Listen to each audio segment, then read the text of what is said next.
the familiar strains of the Steam Room theme song as we welcome all of our loyal steamers and you first-timers, too. That'd be awesome. Hey, think about somebody listening to the Steam Room for the first time, what they're in store for. Kind of loser just now getting around us after season 6. I don't know. That's why it makes you... Come on, losers. It makes you think. This is Ernie Johnson. If it take you 6 years... That's Charles Barkley. If it take you 6 years to find something, you're a loser. Are you anything like me today, Chuck?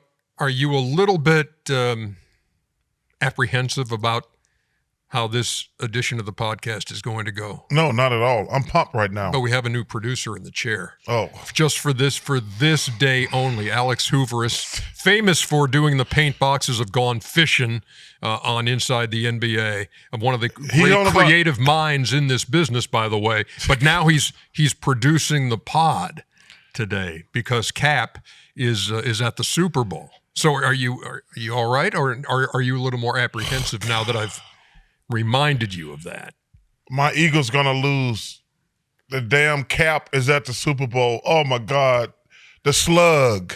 I'm talking about Alex. No, we're talking about the Cap. He's gonna jinx. The Slap Rock gonna jinx my Eagles. He's in New Orleans. We're gonna win the Super Bowl. Now I'm worried because Cap is down there. Alex, we're glad to have you. But the slug is around my Eagles with that bad juju Cap. Oh my God! Why does he carry that? He's just he's just bad vibes. Cap's just bad vibes, man. We don't need no bad vibes around New Orleans right now. This is a big weekend for my Eagles. Can't wait. I would assume that would bring us to first of all. Yeah, first of all, I got a list. You always do. We lost an NBA family member this week, John Hubie. Just want to give my condolences to his family. I think people don't understand what a close-knit family NBA are. And John, I didn't know him really, really well. I met him a few times. Just wanted to give my best to his family. And, thoughts and prayers to the Shoemate family. That's tough. I went down to Auburn the other night to see the #1 team in the country play. They're good, boy. Shout out to my Auburn family, Bruce Pearl and those kids, man. I'm so proud of you. Good for you to see Janai Broom back in there. Yes. He's right up there for Player of the Year. It's going to come down to him and Cooper Flagg. But I'm just proud of those kids. They've been #1 for probably 2 months now. But it's always great to go back down to Auburn. Shout out to the AD coach, Mr. Cohen. Is the jungle? The jungle was loud crazy and proud. We just beat the hell out of Oklahoma, and that's take that back to Norman for that little football game we gave y'all back in November, which we should have won. But take that back. But it was I always look forward to going down to Auburn, see my man Joey. Do they treat you like royalty down there, Chuckster? They treat me great down at Auburn. Saw my boy Gary Godfrey, him and his wife Carol and his caretakers. Shout out to them and bless all the people out there who have ALS. I love y'all, man. I'm thinking about you. But Gary, I love you, man. You're just an amazing person. You and Carol. Okay, Subway. Thank you. My deal with Subway is ending. No. Oh, yeah. Why? Why is it ending? Well, you have to ask them, but I just want to say thank you. It's been a great... That's been the greatest campaign they've ever had. Thank you, Ernie. It's been... what's really funny about it, Ernie? What? The first time I did it, I thought it was the stupidest thing I'd ever done as a commercial. This is a true story now. I called my agent because I would go into a room and just scream into a microphone for 2 hours. And I was like, this has got to be the stupidest thing I've ever done as a commercial. And because they were screaming, because they're in your ear the whole time, like faster and louder, faster and louder. I'm like, okay. And then when I left, I called my agent. I said, this is the stupidest commercial I've ever done in my life. But I'd already cashed a check, so I was happy. And then when the commercial came on, it was incredible. Then it all made sense. That's why they wanted me to. And I said, wow, this is incredible. And it's been a great relationship. The Subway people have been awesome. And I actually eat at Subway quite a bit. Just give me a sampling of a few lines. Actually, it's just a bunch of meat and cheese and things like that. I'm just screaming, roast beef, Chipotle sauce. Faster, louder. Like a turkey, a roast beef pepperoni, meatball, and I'm just like with a marinara sauce and some type of cheese. It was hilarious. Yeah. But then when I actually saw it, it was incredible. And then, but you'd have interactions with, I mean, like you had lines directed toward Steph Curry or toward a bunch of people. We started out with Serena, Reagan Rapinoe, couple of the race car drivers, Travis Kelce, Pat Mahomes. Hey, it was great. It was incredible. They were really entertaining. And I'm thank not you. blowing any smoke. And I just want to say thank you to Subway. It's been incredible. So thank you to Subway. You guys have a great product. I love it. But I just want to say thank you. Will you continue to go to Subway? Of course I will. Okay, good. It was. And what will you get? I'll get the same thing every time. The Italian. Okay. It's really weird. Louder, faster. That's right. I get to tell you.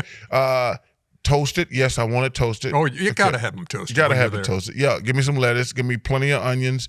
And give me a little MVP vinaigrette. We're good. Then grab a couple bags of chips, and that's my meal. And a diet. You got to have my Diet Coke. Got to have my Diet Coke. So thank you to Subway. There's been a lot of talk out there about. So, I hate the internet, but I'm on the internet now on Instagram, and my girl Victoria, who does all my stuff. Yeah, but I think here's what I think we need to differentiate between. It's not that you hate the internet. You don't like social media. Yeah. That's right. That's right. Okay, that's because right. the internet is very valuable. Yes, having access to information, et cetera. Yeah, but good information. Yeah. So I do a lot of reposting of things I think are important and significant. My place, I don't ever read comments because I don't believe in negativity. That's very wise. I want my page to be a positive thing. So I do a lot of going over things. Scrolling. That's what they call it? Okay. I do a lot of scrolling, and all positive messages I send to Victoria to repost. Yes. Okay. And there's a lot of talk up there about DEI and tariffs. And I think it's important to know people that's a lot smarter than me. I like to get their opinion on things like that. So I do a lot of posting on tariffs and DEIs because I think people don't know what the hell they're talking about. And when they talk about, because they for some reason, they really only thought black people were going to get fired with DEI. And now they're realizing that women benefited, white women benefited, people with disadvantages benefited, Asians benefited, Hispanics benefited from DEI. That there's this perception out there about these people that it was proportionally gonna just screw black people, and they're finding out differently now. And I wish people would be more smart and do their homework and realize that we do need DEI in society and in the world, because it's not just black people who benefited from it. Mainly women benefited from it, white women. But I wish people would do their actual homework on this stuff instead of just throwing things out there. And I'll say this. I am disturbed by the immigration situation that's going on right now. I think that we need to differentiate between immigration and people who are immigrants who do bad. I think we can all agree that this country was built by immigrants. If you don't think this country was built by immigrants, I think you're just stupid. But we also need to understand we don't want violent criminals in this country. I think we need to do a really good job of differentiating those two things, because America wouldn't be what it is without immigrants. And we need immigrants because they're amazing, hardworking people. Do we not? We don't want immigrants here who are crooks and who are doing things illegally. So I think we need to take a step back and say, hey, man, let's get rid of the immigrants who are not doing good. Let's don't get rid of all immigrants, because we need immigrants to make this country great. So that's all I want to say, because I don't want this show, my opinion ain't the right opinion all the time. That's one of the problems we have in this country. Everybody think their opinion is right, and it's the only, like, I'm right. I'm like, no, man, it's just your opinion. That's because, I always correct you. We say experts. I said, yo, man, there's no such thing as an expert. That's just somebody's opinion. Oh, but when it comes to basketball, Chuck, you are just expert. An opinion. You're just an expert. Opinion. You have an expert opinion. Yeah, okay. You just have an opinion. Yeah. But, man, we're in a very critical time in our country. And, man, I let's try to just treat people better, man. It's sad watching TV and watching the news, what's going on right now. This is, you know what, Chuck, sir, this has taken me back to the first administration when you would wake up in the morning, the first Trump administration, you'd wake up in the morning and say, whoa, that's we haven't heard that yet. Yeah. That's news. Yeah, I know. Because a lot of times it's a rehash. The morning news is a rehash of what you watched the night before. But no, there are a lot of things going on, and a lot of them are concerning. And we need to pay attention. Yeah. Because we are the people. They work for us. We don't work for them. Right. And I think that's gotten lost somewhere. Like, politicians work for us. We don't work for them. They flip the script now where we're working for them instead of the other way around. And man, we need to wake up. One of the things I put on I sent to Victoria the other day is a great scene from a movie. This professor was really cool. He says, he tells the student, get out. And the girl says, excuse me? I said, I'm not going to say it again, get out. And then he does this powerful thing and he says, do you guys think I was unfair to her? And every student said, you were very unfair to her. I said, well, why didn't you say anything? He said, because it didn't affect you. And I was like, man, that's deep. He said, and I sent it to Victoria, the post. I said, like, people only comment on stuff when it affects them. And he says, you just learned something. He said, you're going to take this class for months. I just taught you something in 2 minutes. Don't stand for injustice when it only offends you or affects you. And I was like, oh man, I got to put that out there. That's a good one. That's good use. That's use of social media, Chuckster. Because well done. Because people never complain unless it affects them. That's the problem we have. And it was a great point. I hope people think like that. So we're good, Ernie. And baby, still to come, we'll be talking to Candace Parker. One of the greatest players in female women's basketball and one of my favorite people. Lightweight when it comes to drinking. That's quite the description as we just teased. She challenged me one night, Ernie. Oh, that's a mistake. That was a mistake. That was a mistake. Bad business decision. We are back inside the steam room. We appreciate y'all. Thank you. And one of my much. favorite people is here. Everybody's favorite people, Candace Parker, joining us. And Candace, always good to see you. And you're joining us at a time where we are getting ready for March Madness. It's the NBA trade deadline. And hey, we got to talk about Unrivaled, right? Yeah, and talk about Unrivaled. And also, but before we get to any of that, let's just start on a personal level, because I know living in Los Angeles this last month has been like surreal. So kind of take us through what it was like in the course of living there and the fires all over the Los Angeles area. Well, first and foremost, I think just everyone knows someone that's, house has been devastated or just completely gone. And I think it's the realization of just like, I don't know how to explain it. Like, it's surreal. You know what I mean? I know living out here, there are dangers of wildfires, but just in terms of how many people and the devastation in the Palisades, Altadena, like just across the board. And so I think the community has done a great job of rallying around initially and making sure that everybody is, taken care of, drives, food, clothes, all of those things. But I think now it's shifting more towards the future. And so, figuring out, what we can do to help rebuild that community. I think the pictures didn't do it justice, honestly. I mean, you drive past places that you've driven past forever and they're gone. It was surreal, but I think you realize like what's important and everybody rallying around each other. I think some of my first calls were Reggie Miller and talking to him and making sure he was good and just checking in on each other. So that's what we're going to continue to do. Yeah, it's so devastating when you watch from a distance. I can't imagine how bad, especially if you have to drive near it or around it. Like one of my good friends' daughter lost her house. We were playing golf, and he's like, "My daughter just got home." I says, "How long is she gonna be here?" He's like, "Dude, her house burned down in LA. She's gonna be here for a while." And I was like, "Oh my God." And I says, "Man, that situation is so disappointing and distressful for the people involved." So thoughts to the people out there in Southern California, man, because that's gonna take a while. I mean, it's going to take a while. I mean, and some of those people are never going to come back.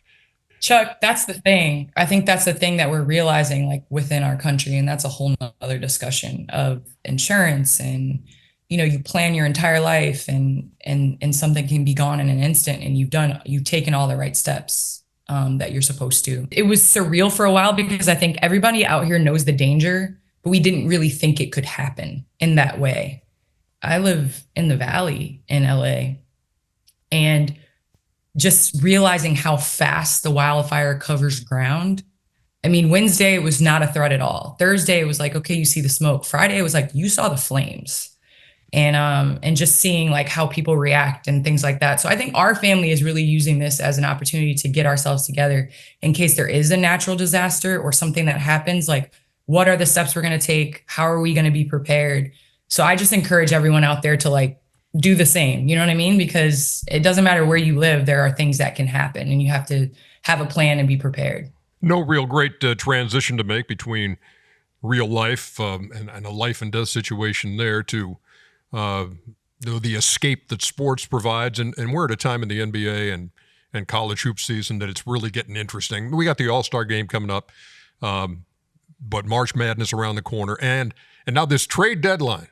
And man, this Luka Doncic, Anthony Davis deal. Jimmy Butler is now in Golden State. You saw Chris Middleton moved from Milwaukee. To hell. He went from Milwaukee to hell. And Kyle Kuzma hit the lottery. So he's in Milwaukee now. So let's start with Luka. I mean, nobody saw this coming. Nobody saw this coming. And here's the thing. I understand I speak from like a player's point of view. And up until this point, I know a player of that caliber has not been caught off guard. Usually it's the other way around, where the player wants out, the organization obliges, and that's the trade. Well, this was an instance where I feel like this is a conversation within the Players Association and within that you traded this man that has literally led you to the finals. He's done everything that you have asked of him and more. Made first team All NBA, was one of 3 players. I think Michael Jordan might be included in that conversation of almost averaging a triple double or 7 and 7 or something like that. My stats are messed up. And he's traded and loses out on $117 million. And you're going to California. So like, I don't have to calculate how much really he's losing, because he's not only going to California and there's no state tax in Texas, but he's then losing out on a supermax deal. And so I feel like this is a bigger conversation of like an organization being able to do that at a drop of a hat. Now, did the Lakers win this trade? 100%. Did Dallas get better in the now? I mean, I guess we'll see. But if I could see if this was a situation where he's been out and they're in the 5th or 6th spot, but they're in the 10th spot in the West. And they traded a Luka Doncic that's 25 to a Western Conference foe. So I don't know. Like, I would love to hear what you all have to say about this trade, because there's so many dynamics to it. Well, it's interesting. I've been in the NBA for 40 years. This is the first time I've seen a great player get traded for another great player. So I think that was the one thing that shocked me the most. Like, normally when you trade a great player, you get a bunch of players and a bunch of draft picks. So I was like, okay, that's really interesting. Listen, Dallas had to make a decision. They're like, okay, we got to get this guy 5 years, $350 million. they actually know him better than anybody else. It's like, okay, that's fair. I mean, it's a lot of moving parts. I'm like, and listen, he's a great player. Everybody knows that. But it's something they figured out, like, we can't trust him giving him that type of money. With that being said, Chuck, you're telling me that he deserves to miss out on that much money? He's not going to miss it, Candace. He going to get it. He will get it on it because, okay, he's 25. You can't get a super max if you get traded. Yeah, I know that. But I'm saying, though, he's going to get another bite of the apple in 5 years. He's going to sign, if he wants to, he can sign a 5-year deal, which he going to get a new deal with the Lakers next year. And then it'll probably be 5 years, and it'll be a little less than a supermax. And if he's playing great, like he should still be playing great at 30, he'll get a supermax the next time. He's going to get to make it up. Yeah, he's losing off on it right now, but he'll be able to make it up on his next deal. He's 25. He's going to sign. Listen, if he can sign a shorter deal with the Lakers and get another supermax. The numbers matter, but he's going to get a chance to make it up. I think your point about the taxes is a big deal. I think the taxes, he's going to get killed on taxes in California, but he'll be able to make up that money on his next contract. He's not an aging guy. He's 25 years old. He's going to get probably 2 more contracts. I know, but I think it's a bigger conversation of what does that look like from the players in the next CBA because this is, I mean, there's catalyst trades that happen. Let me tell you something. Gets crazier. Yeah, but let me tell you something. Listen, these guys and that all this money is gonna be chump change going forward. If you want to be realistic about it, he's gonna make more than that $100 million next time, because the next time he get a contract, it'll be under the new TV contract. Like, think about that too. He gonna make up. He probably gonna get, instead of losing $100 million, he's probably gonna make $250 million more, because when that new TV deal kicks in, it goes from $1.2 billion to $2.5 billion, $1.2 billion ESPN to $2.5 billion. Then you factor in another $2 billion from Amazon. So all this money now is gonna be chump change. So you say he's losing $100 million. I feel like he would have made that in addition. Yeah, he would have made in addition. But I'm saying, you're right. So he's gonna make even more the next time he do a TV deal, because his new deal now is under the old CBA. Let's don't cry no tears. He's gonna make $250 million more next time. I'm not crying any tears. I'm just simply saying that, like, you've done everything as a player that they went to the finals last year. But Candace, they know him better than we do. They had to make that decision. I'm not disagreeing. Are you saying, Candace, that there should be something in the new collective bargaining agreement that protects a player who is in a position to collect a supermax, where he can't be traded for a team to circumvent that? And I'm not saying that's why that's why Dallas did it. But as you point out, Dallas sees this guy every day, day in, day out, for 6 years, 7 years, 8 years, and for whatever reason, they felt like they could part with him at this stage. I mean, that's their business, but yeah, it was curious to say the least. Let me ask you this, because Chuck is more than willing to crow about his Auburn Tigers and their #1 ranking. We beat Tennessee last week too. As we get ready, whatever, but like 2. As we get ready, you get for bonus March points. Madness. You only have to win by 1, but we won by 2. Is that it? Are you a believer in Auburn? Hard not to be. Listen, I love Bruce Pearl. He was loved at Tennessee, and I think that he's a fantastic coach.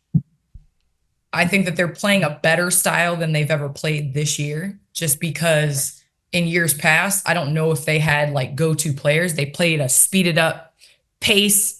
But those end of game plays that they're making now, I think that's the difference, honestly. So I like Auburn.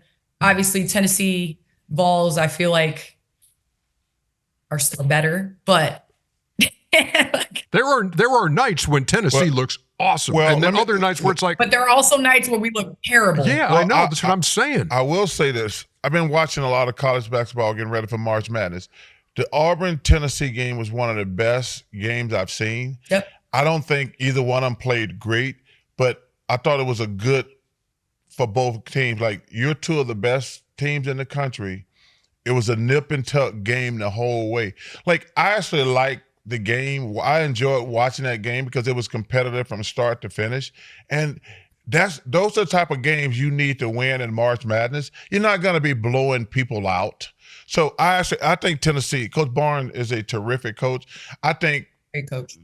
Man, that boy Cooper Flagg's a problem. I would love, but if it worked out that way down the line, and Yes. of course, whether it's Final Four or wherever it is, And and I would- Auburn Duke with those Player of the Year candidates going, oh man, that would be fun. And one of my hopes is, and I don't know if they're going to get into the tournament, is Rutgers. Rutgers has probably guys going to be two of the top 5 draft picks, Ace Bailey and Ron Harper's son. I think his name Dylan. Is that correct? Dylan Harper. Yeah. Let me tell you something. Those two guys going to go in the top 5 of the NBA draft. If they could get to March Madness, nobody want to see them in a one-game scenario. I don't know if they're going to get in, but let me tell you something, man. Rutgers, if they could get in, they would be fun to watch. But I tell people, I've been blessed to go to the Olympics twice. Nothing can mess up March Madness. It is one of the highlights of my year. It is so awesome. It is so fun. Now, the only problem I'm going to have with Auburn, Bruce Pearl has raised our expectations so high. When we don't, first of all, the greatest accomplishment in Auburn basketball history is us making it to the Final Four one year. I never thought Auburn would make it to the Final Four. But what's amazing is, unless they get to the Final Four, people are going to be disappointed. And I hate that. But Chuckster, y'all got to get out of the first 2 rounds, though. I think that's another thing. So Yale. See, there you go again, Kenny. There you go again. Bring that. Yale. That's right. But the point I was making, Candace, you're 100% correct. Like, if we've been ranked in the top 10 to 15 for the last 2 years, and we got lost in the first round. That's the expectation, Bruce. Like, they got to get out. They got to get at least past the first weekend. But do you think the style of play has something to do with that? Because in March Madness, I feel like the teams that speed you up and run and all that stuff aren't as successful. I just think, we're talking about Auburn, but let's talk about Houston. Yeah. Houston's been ranked in the top, whatever they played. They had the Final Four in their backyard and couldn't get there. But that's the beauty of March Madness. And like I said, the NBA, the best team always going to win a 7-game series. But when you play one and done, these kids are under so much pressure. That's what makes it fun, and that's what makes it heartbreaking at the same time. You put all your eggs into one basket, and then you have one game where the team you don't play as great, or the other team plays great, and you lose. And that's the expectation. Auburn has to get at least to the Sweet 16 for me to consider this a successful season. And you know what? If they get there and they get past that first weekend, that might just free them up, because right now you're thinking, man, Purdue, Purdue, last couple of years. Thing. Yeah, no doubt. And no I doubt. think that happened. I thought that happened a lot to Jay Wright at Villanova when they were always ranked as a number 1 seed or a number 2 seed, and they couldn't get past the early rounds. And once they finally got past it, I think that takes the pressure. You're right about Purdue. Mm-hmm. Coach Painter does a fabulous job, but they were under so much pressure because some of these fan bases are unrealistic also. They're on, and man, I haven't even mentioned Alabama. Coach Oates, man, he's done a hell of a job. Alabama made it to the Final Four. SEC is incredibly deep. Can we talk about my sleeper team though? Is Illinois. Coach, Brad Underwood. Mm-hmm. Yeah. Underwood. Coach Underwood. That's my sleeper team. They took Tennessee to the brink. Tennessee had to make a full court last second, 2-second layup to win the game at Illinois. So Illinois does a heck of a job. Hey, Candace. Yep. Tell me about your book. Yes. Coming out June 3rd. I mean, and that is speaking from experience. That whole thing of writing a book is like the most rewarding thing. It's the most This your it's memoir? gratifying. They call it a memoir? This your life? Yeah, but it's like, man, the process is indescribable, Candace. What's the title first? Underachiever? The can-do mindset. The underachiever? Can-do mindset. The can-do Yeah, mindset? whatever, Chuckster. Yeah. Whatever, Chuckster. Just roll right past him, Candace. It's been like a labor of love, honestly. And I think it's been a process that allows you to like kind of reflect on what's important and the journey and things like that. I didn't want to write a book until I could honestly like help and kind of be eye to eye with people and be able to relate it to like life experiences. And so Can Do was my nickname growing up because I had two ginormous role models in front of me and my brothers. And I remember like every day I would be in my room crying and my mom would come in and be like, what's wrong? And I'd be like, I mean, Marcus is brilliant. He's at Johns Hopkins and he went to Wash U for undergrad.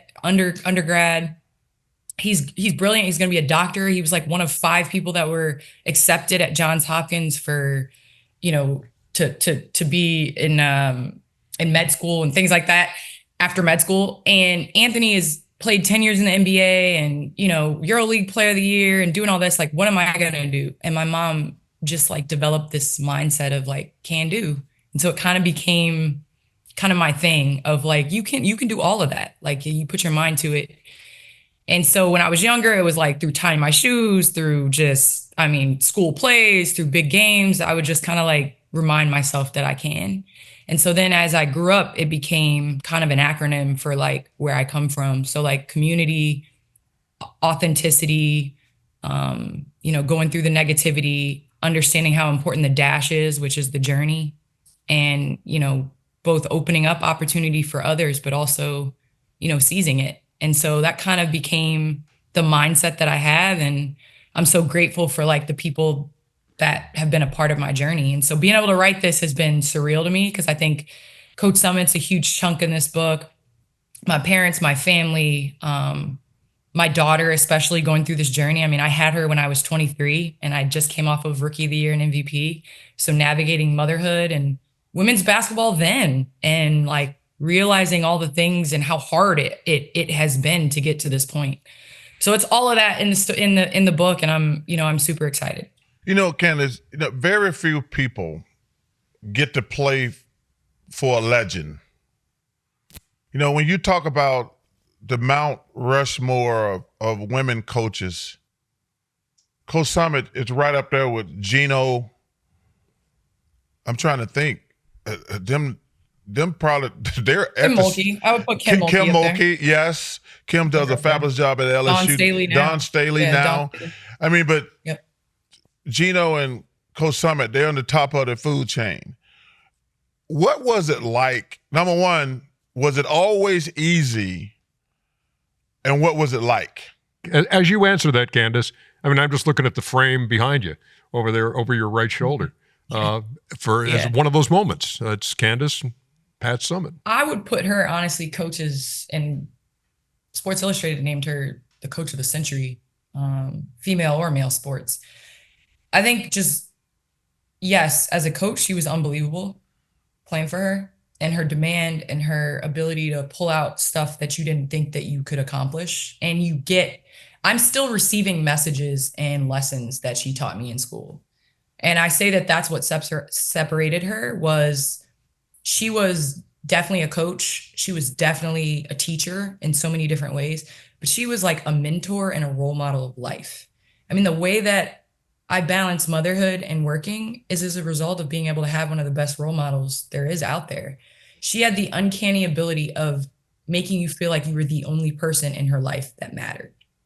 And then she would go to the next room and that same person would feel that way. I remember pulling up to a game in Mississippi State and she knew each of the members of the sideline crew that did the clock, that did the stats, she just was very intentional with relationships. And I think that's what's the most important. I can still hear her say, nobody cares how much you know until they know how much you care.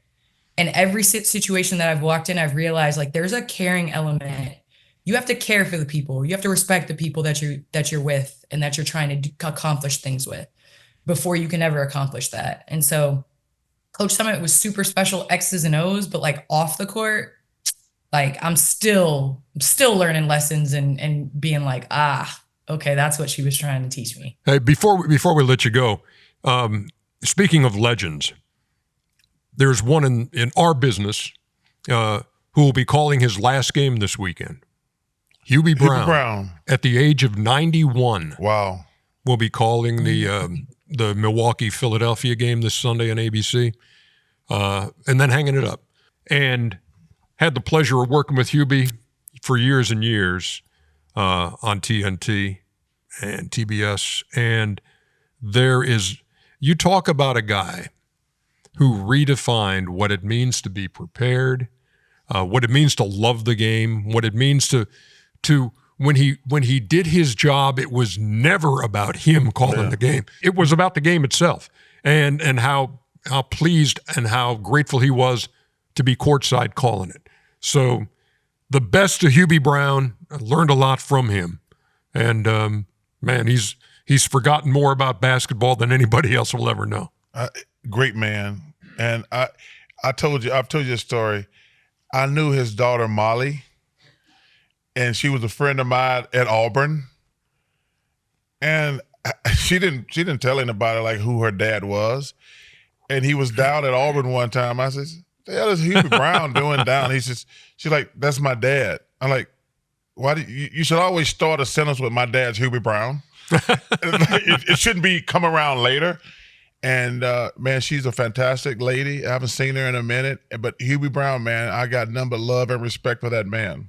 Candace, I'm sure you've heard him when you were growing up. I'm sure you heard Hubie Brown, but yeah, he's just one of a kind. One of a kind, and I think it just speaks to his passion. Again, you listen to the game, and we're around basketball a lot, but it's super special when you can sit down as a student of the game and still learn something from someone that is commentating. And every single time I watched a Hubie Brown game, you learn something and you see the game differently. And I think that just speaks volumes to his passion and his intention and just how great he has been for so long. Candace, congrats. Number one, good luck and congratulations on the book. And people should read the book and learn more about you, because the stuff you're talking about with Coach Summit, I think is really important and really, really significant. But I'm going to let you go on this note. How excited are you? Because you're one of the greatest players ever.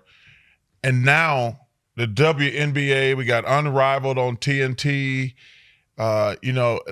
This has got to be great for you to see the growth and to be a woman playing basketball now is probably the greatest time it's ever been. But as one of the greatest ever who built the foundation, how excited are you for women basketball going forward?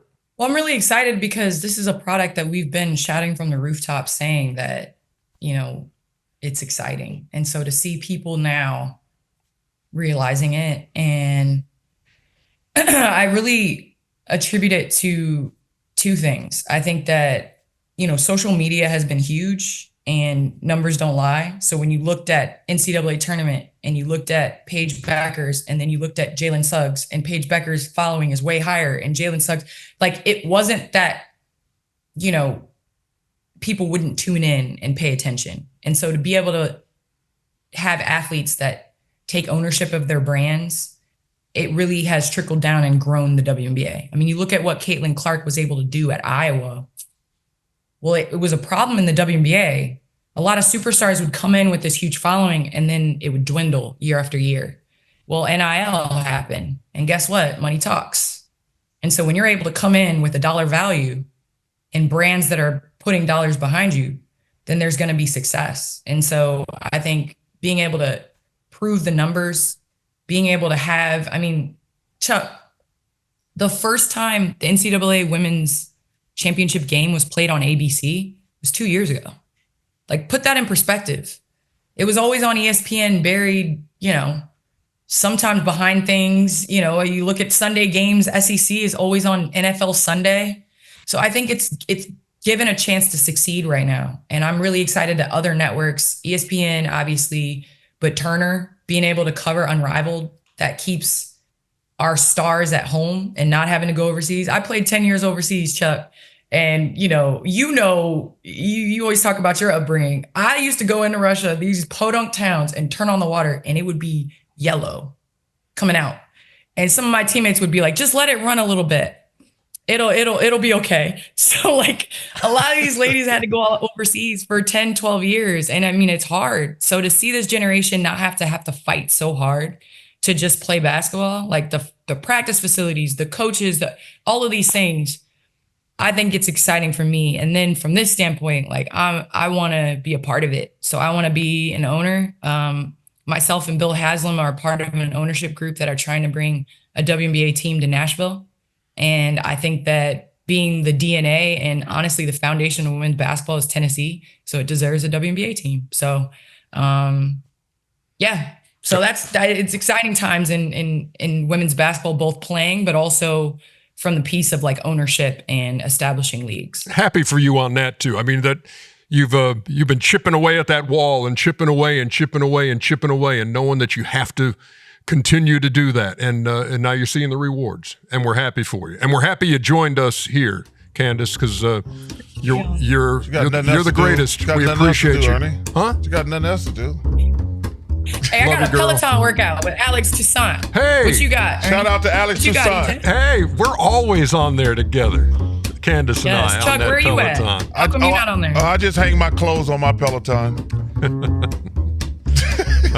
Welcome to my world, Candace.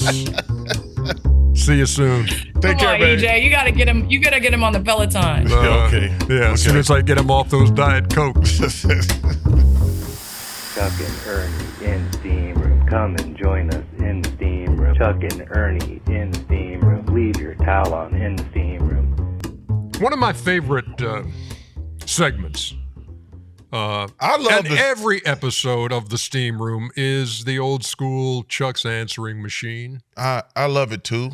Yeah, because I'm always shocked and excited to hear the variety of calls from where they're from. You know, I have a question for you before we get into that. On your phone these days, do you have a message if folks call and you're not available, or do you let that the number so-and-so is busy or cannot take your call? What do you have? It's so funny you say that. Like once a month, one of my friends would call me and said, "Hey man, I left you a voicemail. Why didn't you call me back?" And I said, "Man, I haven't checked my voicemail since 1987. Do you know how to check your voicemail on your phone? I have not checked a voicemail since 1987. And every month or so, I go in there and delete everything. This is actually true. I have not checked. But do you have a recording that says, "Hey, this is Charles. I'm not available. I don't know. Leave me a message"? I don't know. I'll be honest with you. Okay. I don't know. But I have not checked a voicemail since 1987, 88. Who was that one from? It's probably from a relative wanting to borrow money. Because they always want to borrow money. That's why I don't check. The number is 404 987-0330. 1987-88. Last time I checked the voicemail. You can tell you're an athlete when you reference things as 87, 88, like that season. Yeah, right. All right, here's call one. Hello, world. This is Charles Barkley. Leave me a message. Hi, Chuck and Ernie. My name is Sarah. I love you both and want to thank you for being so entertaining and funny and making a Jewish girl from London absolutely fall in love with basketball. What I want to know is who's the funniest person in your life and how have they impacted you? She said Sarah from London? Yeah. See, that's the thing. That's the thing that excites me the most about the Answer Machine segment. Like, there's a woman in London listen to our podcast. That's amazing. Yeah. And so the question was, who's the funniest person in your life? Who's the funniest person in my life? Jeff Foxworthy is a friend of mine, funny dude. Yeah, he's and just a prince of a guy. He ranks right up there. My son Eric is hilarious. You know that. Yeah, he you is know hilarious. Eric is hilarious. Not always appropriate, but hilarious. I love when I get a message from your son. I know it's going to be inappropriate and hilarious at the same time. It's going to be a double duty. You know what? That to me is such a loaded question. When you play sports, everybody is immature and stupid, and that's the best thing about playing a sport. Like when you're on the plane, the bus, the train, like everybody think there's a comedian. They think they're funny. So I don't think I could pick out one person in my life. I mean, I've been around jocks. You know, Rick Mahorn is hilarious. Ernie, you're hilarious. And I've said this before. I'm not just saying it now. I wish you would say half the stuff that you say behind the scenes on television. And you would be like, because we try to goat you into saying stuff all the time. You're like, I would never say that on television. So Ernie is quietly one of the funniest people ever. We would love to get him to say some of the stuff he says off But then camera. I wouldn't be here for 35 years. That's right. He got fired by now. You're exactly right. That's how Eric learned this stuff. That's exactly right. Next call. Next call. Hey, Chuck and Ernie, it's loyal steamer Justin from Washington State. And I was curious your thoughts with the All-Star game coming up. I'm curious, Chuck, what your experience was like as an All-Star. It seemed like those games back then, there was still an exhibition, but there was a competitiveness to them that has certainly been lacking over the last several years. And I'm wondering what your experience was as far as how you thought about the All-Star game, if it was a game where you wanted to get out there and you wanted to beat the West or East, depending on which year you were there. But what was that like mentality-wise back when you were playing compared to what you're seeing now? Thanks so much, guys. Take care. Thanks, Just. Well, number one, it was I think my first, actually, he said from Washington, my first All-Star game, I think, was in Seattle. So you get together when you first get there, and you walk in a room, and it's really 24 of the most amazing guys in the world, and it's kind of surreal. Are you saying, am I really in this room? Yeah. Even though you know you deserve to be. Yes, but it's like, because some of the guys you hadn't met before, you don't even know them, but you just walk in the room and y'all are just all sitting around and saying hello and good to see you, blah, blah. Then you're like, oh, that's Kareem Abdul-Jabbar, that's Magic Johnson, that's Larry Bird, that's Kevin McHale. You're like, man, I've made it. Yeah. It's a surreal feeling. But the game itself, I was out there just trying to break a good sweat, trying to be somewhat competitive. I didn't want to kill myself because I have an obligation to the 76ers and to the Phoenix Suns at the time. But it was somewhat competitive. It wasn't like Game 7, but you didn't want to get embarrassed, so you just competed. But you know, I don't think it can ever be like a Game 7 mentality. And I don't think anybody expects it to be. Yeah. But this just out there just jacking up threes and layups and dunks, and that can't happen. You got to be somewhat competitive. Do you think this new format will fix that? To a degree? To a degree. I actually have 2 games to 40 and the championship game to 25. Yeah. I personally think that they gotta keep trying. My personal opinion has always been the United States against the world. Mm-hmm. I think that would be because the United States does not ever want to say there's other countries better at basketball. I think we have enough. Can you imagine if we had Joker, Luka, Shea Gilgeous, Wemby, all those guys? Like, man, I think the United States might lose. Mm-hmm. And I think the United States got so much pride. But if you look over there and you see Wemby, Luka, Shea Gilgeous, and Wemby, you're like, yeah, we better bring it. I think I would love to see that format for me personally. Because there's enough great European players. I mean, they're like, oh my God, they got Sabonis over there now. Imagine a healthy Embiid. A healthy Embiid. I'm like, and I'm not even talking right now. Serious, I'm being serious. I think the foreign team, the Europeans would win. The international team would win. Yeah. It'd be interesting. It would be very interesting. And we'll see how this goes this year. Yes. And if they're still kind of saying, all right, what else can we do? Then I think you may have landed on it. Yes. Next call. Hey, Chuck. Hey, Ernie. Loyal steamer from Southern California. So I realized that this season you guys have been going into the vault quite a bit. There's one story that I'm captivated by, which is you kissing Kenny's ass after Yao Ming scored 19 points in a game. When you saw that Kenny brought out the donkey, was there a part of you that thought, nah, I'd rather actually kiss Kenny's ass instead? Or were you happy with the donkey? I'd love to hear more about that story. Thank you. Love you guys. Well, first, I don't know if I'd want to hear more on this story, but right. yeah, I remember it vividly that night. First and foremost, I want to give you my thoughts, man, about about all the people in California who are affected by the fires, man. I can't imagine. I can't imagine. So I just wanted to let you know that I'm thinking about you. I'm wishing you nothing but the best. I know that's a crazy, crazy situation. It's going to take a long time, and some people are probably not going to recover from that. And I don't even know how you prevent that, because even if you rebuild, fires are always going to be a potential danger with those winds, those Santa Ana winds. So, but shout out to you and all the people out there in California with the fires. Man, you know, we were doing that show, I think it was on Listen Up. Yeah, that actually happened on Listen Up. The one glorious season we had of Listen Up. It was such a success. We killed it after 1 year. Yeah, exactly. But you had said on Inside that you would kiss Kenny's ass if Yao Ming scored 20 or something like that. And lo and behold, he does. And so Kenny brings in a donkey. And hey, you know, when you give a man your word, it's your word. But you didn't have to kiss the donkey on the butt. All you had to do was kiss the donkey. You could have kissed him right on the forehead or something. I'm not kissing a donkey in the forehead, Ernie. That's better than that's. His ass is probably cleaner than his mouth. You know what donkeys eat? Really? A donkey's ass is probably.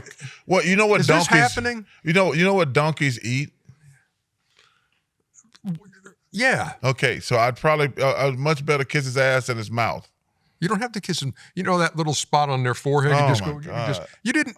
But you all just of a sudden you're a donkey expert now? No, I'm just saying you didn't need to kiss the donkey where you kissed it. You could have kissed it anywhere because the donkey is the ass. Itself is the donkey is the ass. Okay. So you could have kissed it anywhere. Okay. All of a sudden you're a donkey ass expert. You know what we need?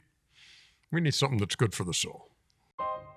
EJ is good for the soul. I think that would be a great way to end the show. Love that idea. Good idea, Ernie. A toast to my big brother George, the richest man in town.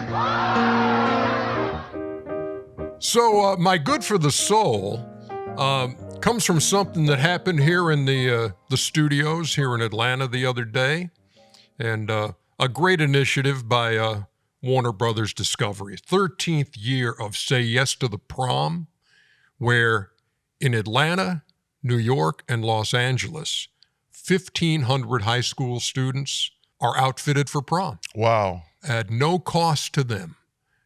Just from Why am I just not hearing about this? From the generosity of Macy's, Men's Warehouse, and L'Oreal.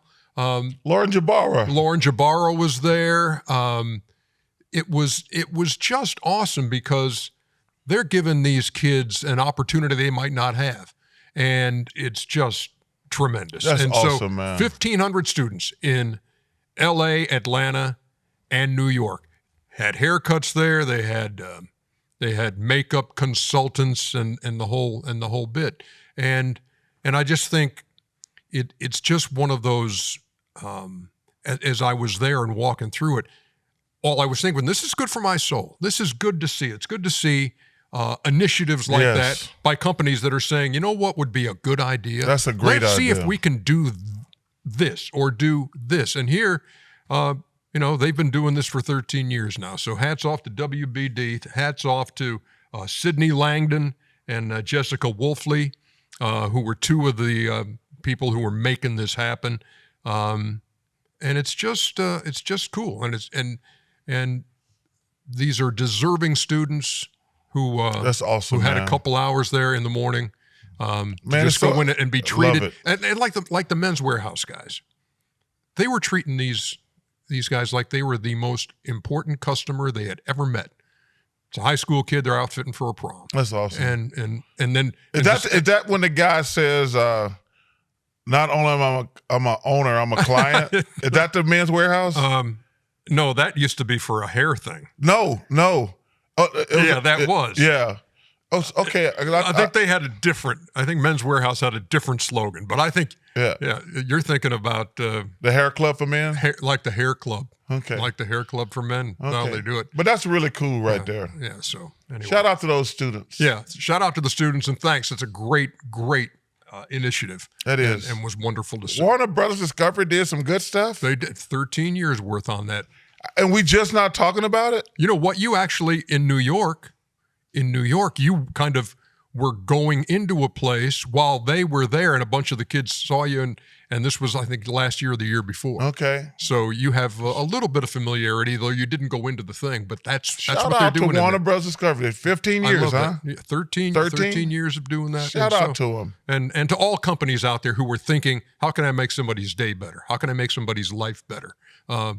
Well done. Yes, well done. That's it for this edition of the Steam Room. Next time we're with you, we'll be talking about how the Super Bowl came out.